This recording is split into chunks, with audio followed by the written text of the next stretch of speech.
YouTube and in the internet world land. My name is Anthony Couch. This is my review about this 2018 Ibanez RG550. And if you're watching this video, chances are that you're going to have a pretty good idea of what Ibanez is. But for those of you who don't, it's basically a Japanese company that makes guitars. And I think it's probably safe to say that even though they make different types of guitars, they're probably known for the heavy metal, shred, electric, solid body guitars, just like this one. And in the late 80s, I think it's 1987, they made the RG550. And since that fateful day, they've continued to progress on the RG, and Ibanez produces the lower end RGs that you can get made in Indonesia, and you've got the Geo range, which is perfect for beginners.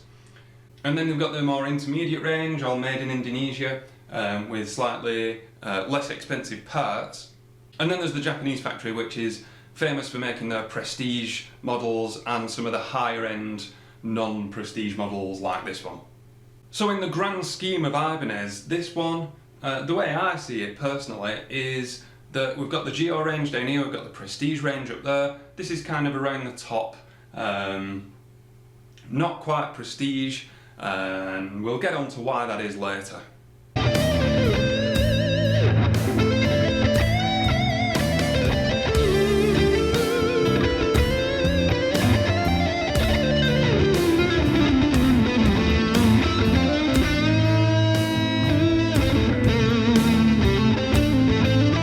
And if any of you have seen my reviews before, you know that I like to start at the head and work my way down.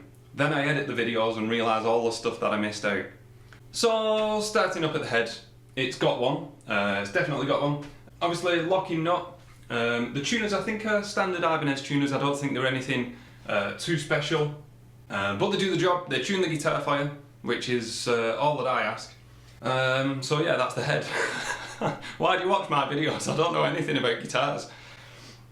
But seriously, the head, what can I say? The tuners, I don't know. I don't know, they're probably just Ibanez standard. I don't really know about tuners. Look into it. Watch someone else's video. Let's just move on. The locking things, the locking nut. Standard Floyd Rose locking nut does the job. Okay, so that's that stuff out the way. The main thing that I want to get onto is the neck. This is a 5-piece wizard neck. Incredible neck. I have been playing RGs for about 12 years, from the mid-range guitars to the prestige guitars. The wizard 5-piece neck for me is second to none. It is the #1 reason why I choose, and probably will continue to choose, Ibanez guitars. I sound like an advert, but I'm not. I wish they were paying me, but they're not. But yes, the neck, it's really long this way, really wide, but then extremely thin this way, more so than my other Ibanez guitars. Although I do have another guitar with the wizard neck.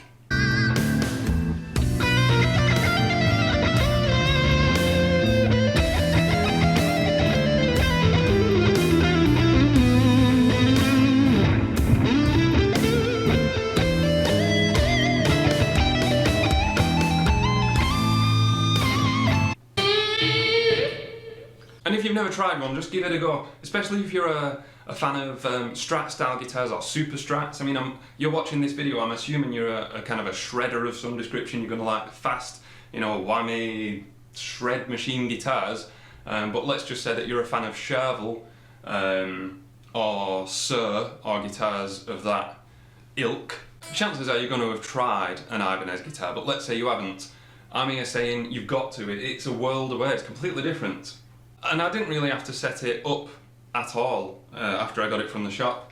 It's perfect for me, ultra low action, helps me to play the kind of music that I like to play. Big chunky frets, maple neck, black dot inlays which match the nice black hardware, an insanely easy to play neck. And let's face it, that is the part of the guitar that's the most important. Maybe you think the sound I think it's probably equal, but for me, the neck just pips it to the post. More important. The most important part of a guitar is the neck. There, I've said it. And for me, this is the best neck out there.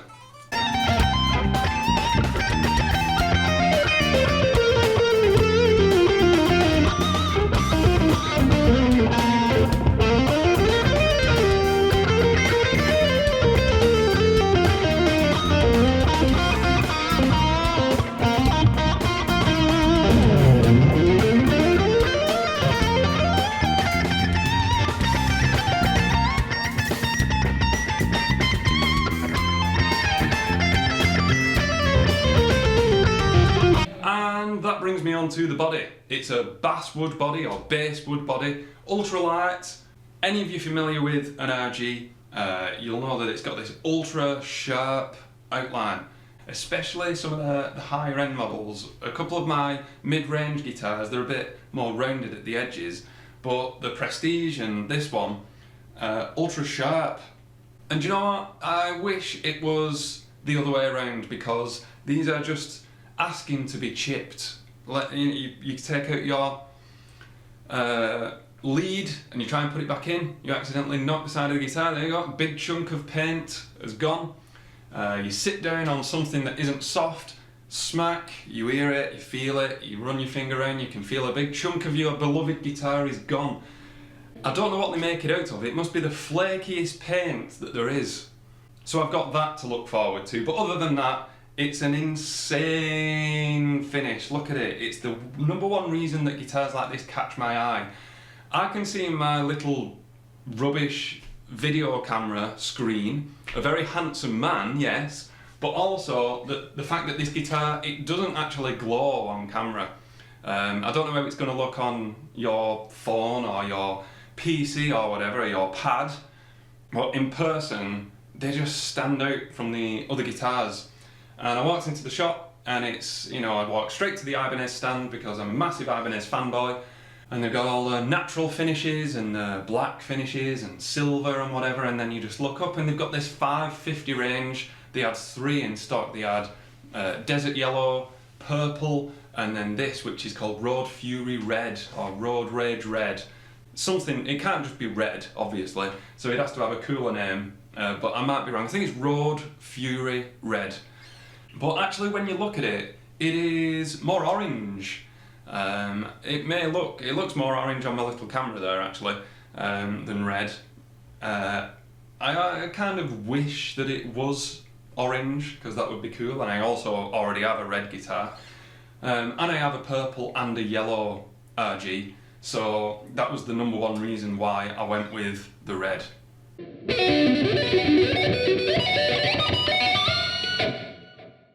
And one other thing about the body, which I didn't realise until after I'd played it for quite a long time in the guitar shop, was that it's got this cutaway at the back of the guitar.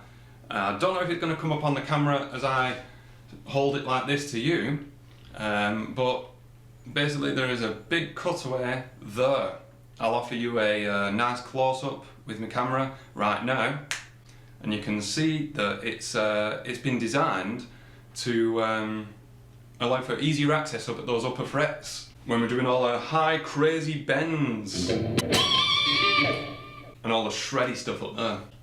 Pickups, it's got some, it's definitely got some. You can see them there, there's one there, there's one there, and there's one there. And these are Ibanez own pickups. I think that's how they cut the cost to make it not so prestigious. Yeah, so where on the Prestige models you will get actual DiMarzio pickups, or maybe even Seymour Duncan, probably. In these guitars, they use Ibanez's own. We've got the V7 in the neck, an S1 in the middle, and then a V8 in the bridge. I love the V8 sound. It's really open sounding. It lacks a little bit, not lacks, because that makes it sound like I don't like it, but my personal taste is not so much bottom end, and the bridge pickup offers a bit less lower end than some other pickups that you could get.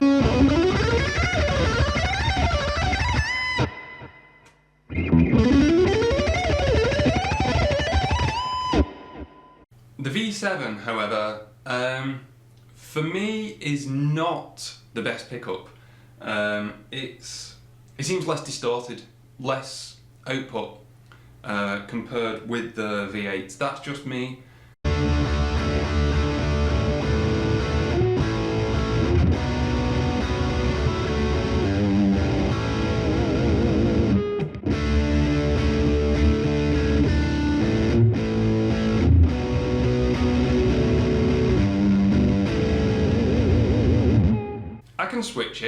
I can switch it out for something more to my taste, but just letting you know my thoughts on that, that it's definitely, I mean, obviously on a guitar, you know that it is going to go from bright to dark, from treble to bassy, as you run through your pickups, depending on what pickups you've got, but the natural makeup of a guitar is that this end is more treble than over here.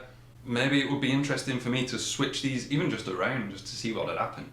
But mainly, the V8 pickup is thumbs up, the V7 pickup is thumb to the side. I don't dislike it, I just wish it was a bit more open sounding. The S1 pickup is a single coil.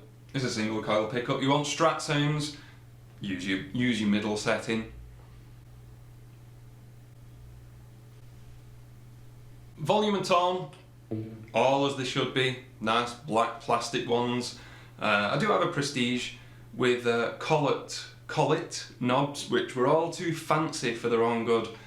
These are just your classic pull off, push on knobs, which means you can switch them. I know that people who play RGs love to customise them with crazy colour coordinations. These are nice and easy, as opposed to some of the Prestige better ones, which require a bit more messing around with. These, just take it off, get some, stick them on, Bob's your uncle.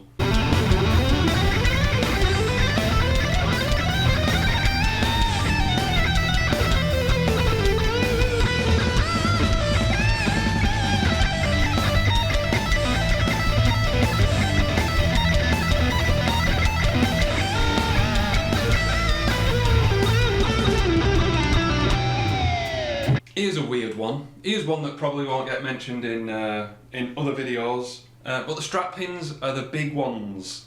I can't stand the small strap pin. They're just asking for your strap to fall off. So Ibanez, they've got these big wide disc things for, you know, plenty of purchase for your guitar strap needs. Obviously still use a strap lock. So that is a cool thing. But anyway, enough about strap pins, because we have got an Edge Tremolo. The entire system is, for me, probably the best of all my guitars.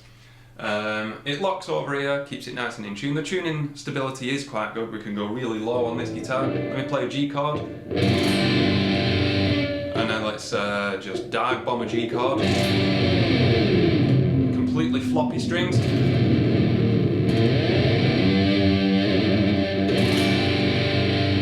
Pretty good. But the reason that I love this bridge more than any of my others is it's just so loose. I've never been able to flutter like this before, for two reasons. Number one, the bridge itself is just more springy than my others. The bridge is perfect. I don't know if it's going to show up on camera, but that is some full-on ultimate wobble. And it means doing stuff like that is a breeze. All your crazy sound effects and all your car sound effect.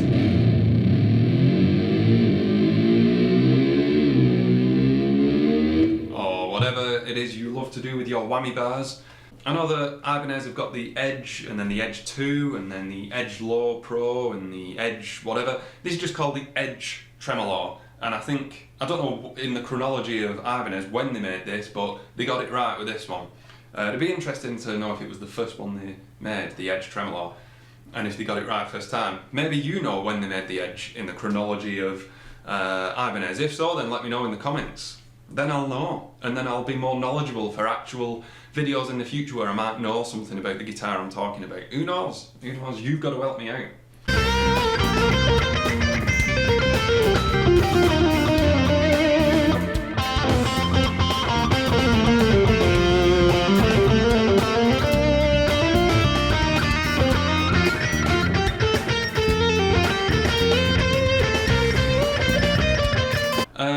there's two reasons why I love this this bridge system, and the first one is, yes, it's really springy, which sounds daft, but some of my other guitars, they're just dead stiff. But then the grub screw, all the way through here, if you push down there, through there you've got a grub screw, which means that your tremolo arm, it's up to you. You can have it looser, so it flops around like this, or you can have it as I've got it, which is tighter, which means you can just, don't matter. You do anything, you know, you just do that and go about your day.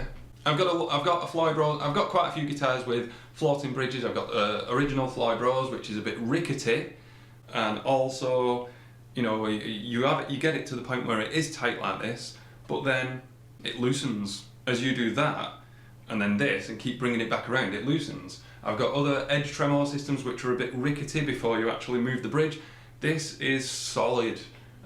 Just a little Allen key down there, twisted it, and it just made it the bridge that I've always wanted, really. This is the guitar I've always wanted. I suppose I better do a summary now, because that's everything that I can think of on the guitar. I mean, yeah, it's got some springs, it's got a little back plate over there.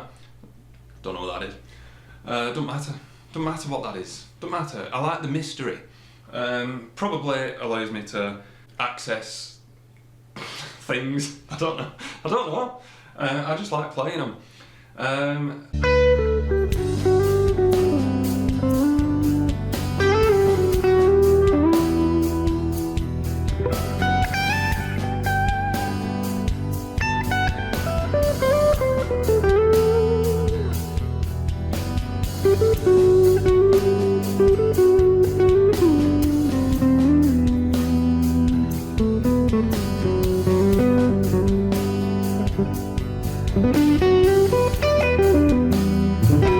So in summary, I've got mid-range Ibanez RGs. It cost me about £200 to £300, and then I switched out the pickups for DiMaggio pickups to just make them a bit better, to upgrade them. But they've always, and they're the guitars that I learned on and I continue to play and will continue to play. I love them.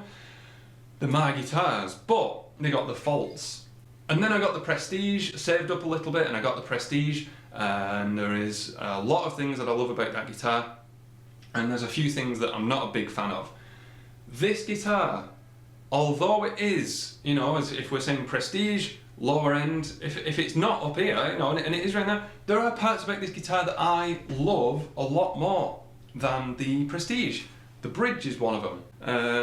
The knobs is one of them. This cutaway is one of them. The fact that this is the classic Ibanez RG550 is one of them. Maybe even it is bigger than it should be, that it isn't a 2550 or a 3250. It's just the 550. It's got history. Yeah, it's been reissued for 2018. It's not a classic 1987 model, but it is a piece of history. The colour, it's just not got old yet.